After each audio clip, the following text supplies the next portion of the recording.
ঝোলটা কিন্তু বেশ লাল লাল, আর আলাদা বলবে আলু দিয়ে তেলের কালার বা কাশ্মীর লঙ্কা, এছাড়া অন্য কিছু ভাববেন না যে মানে ফেসবুক খুললে এখন ভুলভাল বলছে, ওটা কিছুই না, ওটা দিয়ে কোনোদিনই কিছু করা যায় না।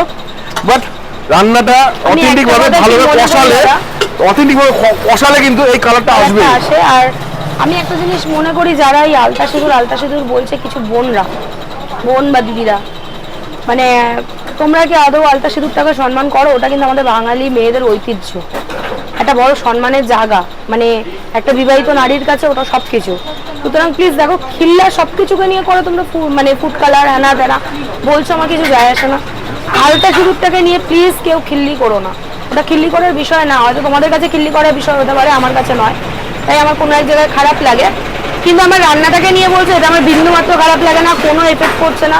তোমরা যত খুশি বলতে পারো, এটা তোমাদের নিজেদের মানসিকতা আর তোমাদের যে শিক্ষা, এটাতে তোমরা তার পরিচয় দিচ্ছ, আর কিছু না। তো এরকম নিজেরা নিজেদের কাছে ছোট হয়েও না, একটা টাইমে কিন্তু নিজেরা নিজেদের কাছে ছোট হয়ে যাবে এই কথাগুলোর জন্য। প্লিজ এমন কমেন্ট করো না যাতে নিজেকে ছোট হতে হয়।